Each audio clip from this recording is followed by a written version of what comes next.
Hello and welcome to Prana for Life. My name's Siobhan and today we're looking at the practice of Kapalabhati. Now, Kapalabhati broken into two words, Kapa, which is a Sanskrit word that means the skull, and Bhati, which means to make something shiny. Now, the brain's got many components to it, but if I'm going to cut right through all the intricacies of our phenomenally intelligent and evolved nervous system, the easiest way to say this is the front of the brain helps produce hormones that make you calm and content. And the middle of the brain does a whole host of things, but in there are a lot of the components that make us feel stressed. And right in the middle, there's a little process that triggers or responds to the stress called the amygdala process.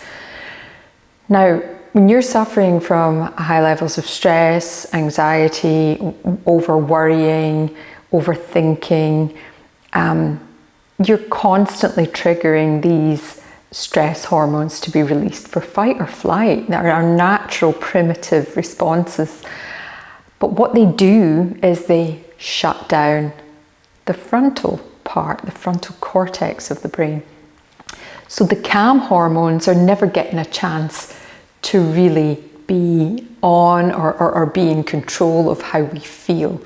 And over time, if it's long-term stress, then what we find is that we can't turn them back on again. It's very, very difficult. And those parts of the brain have been proven through science to actually shut down a little bit.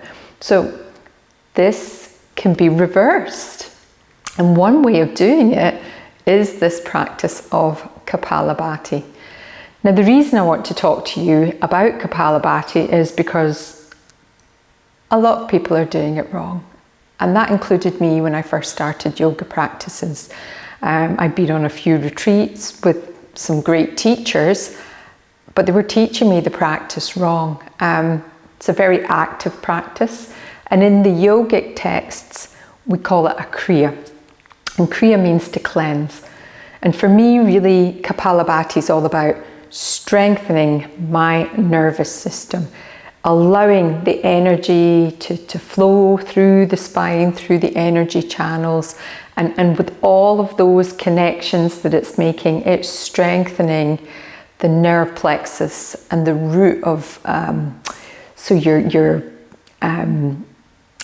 vagus nerve responses and your gut feelings and your gut instincts, which sometimes can be a little bit raw. Sometimes we shut them off completely. Now, if we're doing this practice correctly, it's going to work really, really well. But a lot of people out there, they're teaching it wrong. They're coining it as something that's not beneficial with conditions like heart conditions, hypertension, high anxiety. They're saying, oh, don't do this breath. Some people call it a fire breath. Some people that I've actually been on webinars with and questioned about these things will tell me that it's hyperventilating. And guess what? Kapalabhati is none of those things. It's a traditional, pure practice to help us tap into the nervous system, turn on the front area of the brain, make it more active, release those calm hormones like your serotonin. And serotonin makes us feel happy. It makes us feel content. It makes us feel, or it takes away the feelings of needing alcohol, needing food, needing to buy that next car, needing things that are filling the void in us. The Kapalabhati can fill the void in you. And so today, I want you to take a little bit of time with me and see if you can feel doing Kapalabhati right. So it's Yeah, and sometimes it's done through the mouth as well. It's all done, this practice is all done through the nose. And it's a little puff, that's the way I see it. It's a little puff of air that we release as if we were doing a normal exhale, but we're releasing that puff of air through the nose, both nostrils. And when we do that at the very same time, the active part is that we move the belly back. We just nudge it back to the spine. So it's not forceful. A lot of people connect to Mula Bandha, which is one of our traditional yogic bandhas or locks in the body. Again, I find that that sometimes hinders the process of Kapalabhati, and that it's more beneficial to actually use Ashwini Mudra instead, which is at the anal sphincter. Now, we can do that as we get faster and do more or a longer session of Kapalabhati, but in the beginning, we really just want to focus on the breath, where it's exiting the body and what's happening with the abdomen and where in the abdomen. Now, this is really so crucial to getting Kapalabhati correct. When I was first taught Kapalabhati, I was shown how to do it across the diaphragm.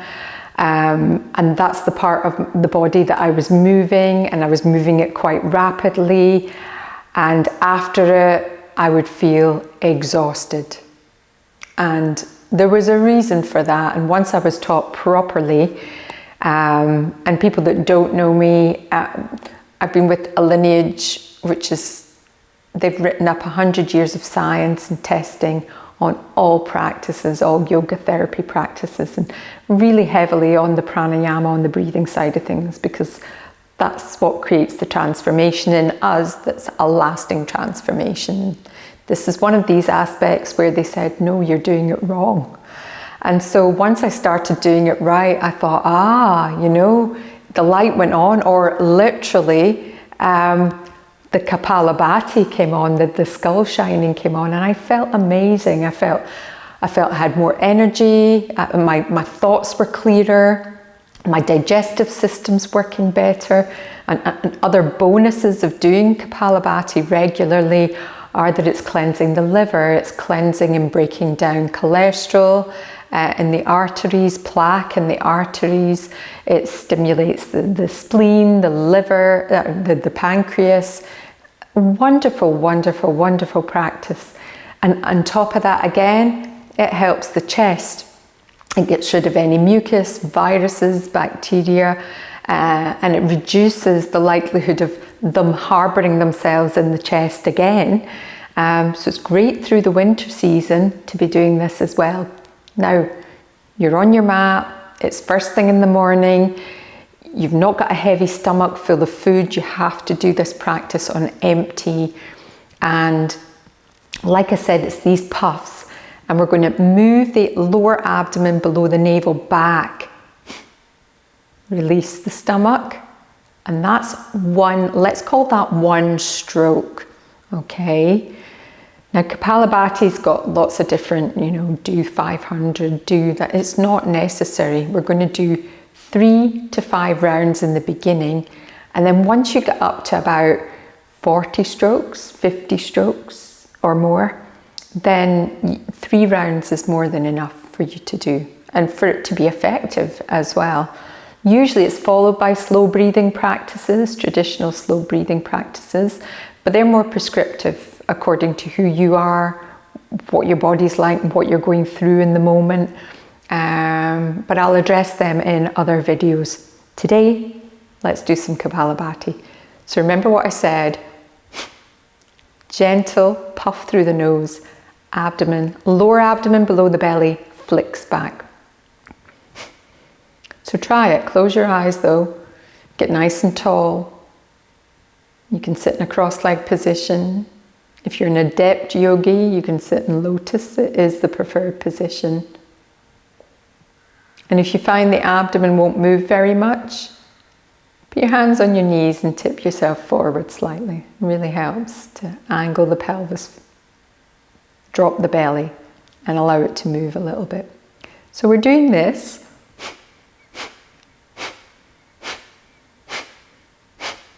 just exactly like that. So I'm not hyperventilating, contrary to what a lot of people are saying at the moment about Kapalabhati. And I feel calm right now. So I'm going to do 10 strokes, we're going to do 20 strokes, and then we're going to do 30 strokes. And see if you can do that with me. And if you can't keep up, then maybe watch out for what's coming, which is my 21-day boot camp to help you cleanse your nervous system, to help you get back on track with your life, your thoughts, your feelings. And it's a set of 6 practices that we're going to do daily. It takes about 20 minutes, and we're going to do it for 21 days straight, changing the ratios as we go through the days so you progress and don't stay stuck in the same place. It's phenomenal, it's incredible, it's transformative. Watch out for it, or tune into my website at Prana for Life. But anyway, we're back to this and we're going to give it a go. The inhale happens. That's a point I should have added in. So don't even think about the inhale. Just think about belly back and then relax it. Belly back, relax, relax, relax, relax. And then we're going to go 1 stroke per second. Close your eyes, lift your shoulders, then drop them down. Lift the chest, tall spine, long spine. Let's go. 10, when you're ready.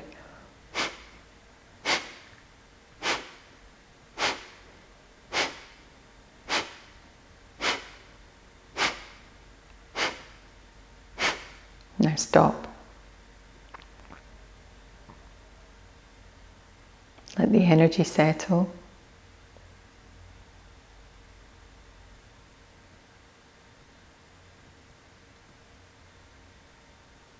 And let's go again. 20 if you can.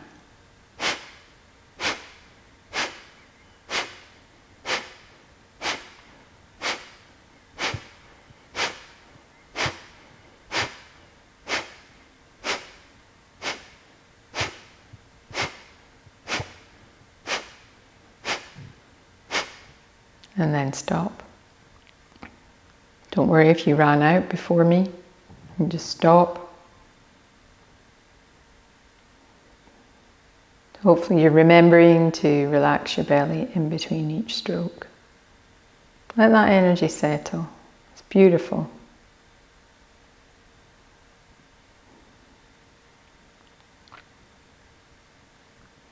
In the last round, I promised 30. Let's give it a go. 1 stroke per second.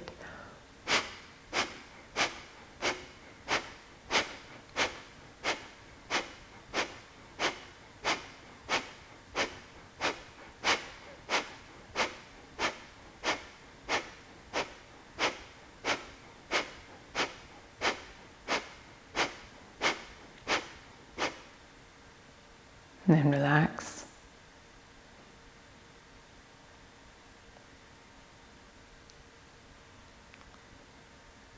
Let the energy settle.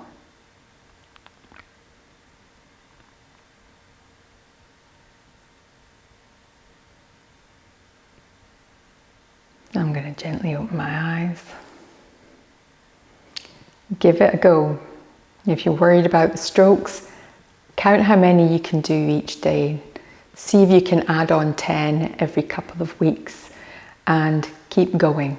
You're up between 80 and 120 in 1 round, then you're on point. But remember, diet, sleep and everything else all affects how good this feels in the morning. So any comments I'll welcome. Subscribe to my channel, and I'll look forward to giving you more information on the benefits of pranayama soon. Bye for now.